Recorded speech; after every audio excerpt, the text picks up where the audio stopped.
Hi moms and dads. I'm so glad you have joined us for another video from Parenting from Z to A.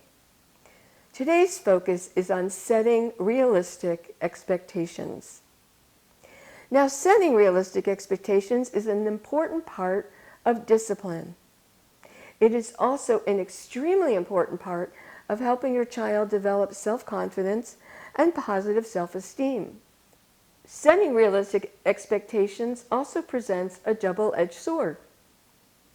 You want to expect the very best your child can do, yet not push him to perform or act outside his own abilities and limitations.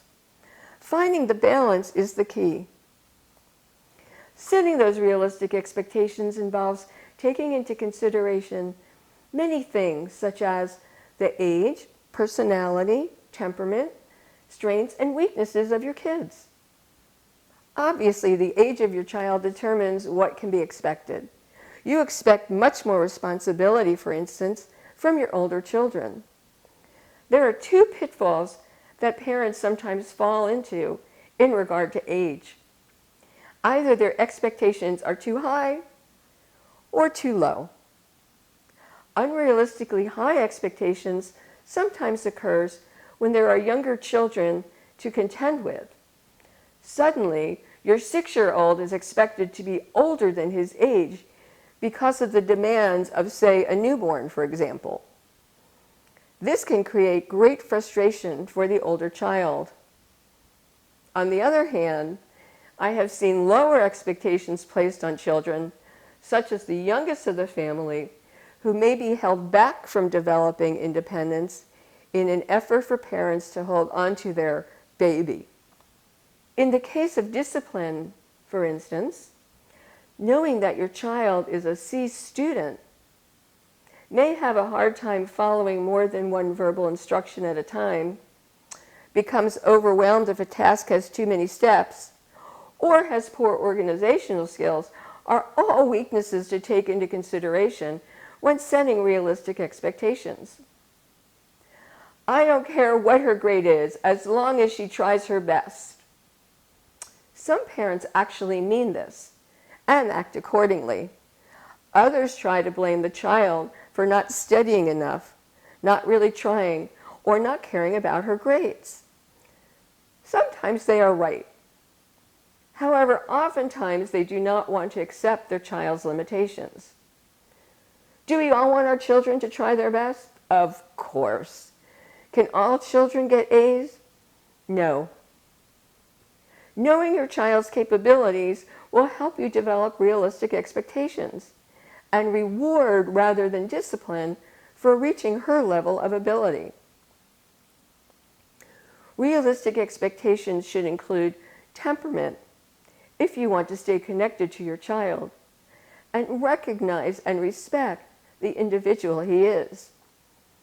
As parents, we tend to know and notice great deals of things about our children, yet often forget to use this information. For instance, many parents will tell me that their child is not a morning person. Yet, they require that he shower, load his backpack, make his bed, pick out his clothes, and sometimes even pack his lunch, take out the garbage, and feed the dog in the morning.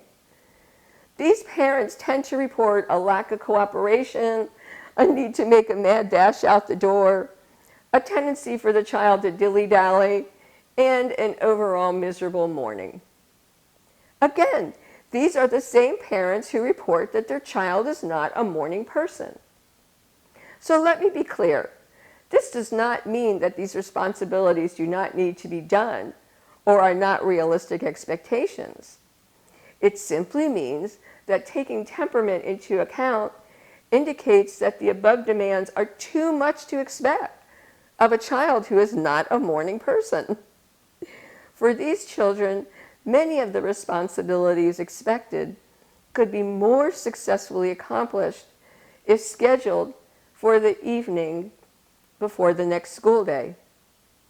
Garbage can be taken to the curb, the dog's food can be set out, showers taken, clothes set out for the morning, backpacks loaded and placed by the back door, and so on.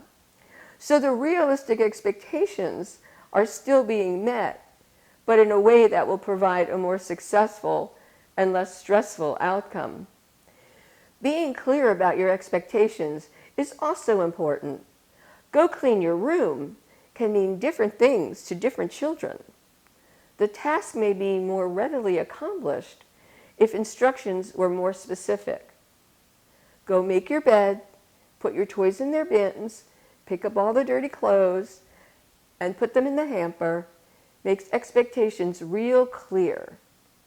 Or, if your child has difficulty with more than one task at a time, you can tell him to make his bed and then come back for the next instruction.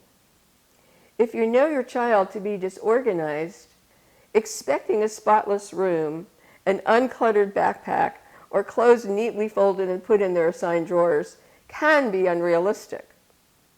Don't get me wrong, it's important for children to learn to do what you want them to do. It just may be necessary to help them learn the task rather than yell at them when it isn't done in the amount of time or the way you wanted. Until next time, think about your child's temperament and how this may affect developing realistic expectations. What changes might you make when considering temperament? And remember to nurture your caring connection. Know your child's strengths and weaknesses, and use this knowledge to develop realistic expectations.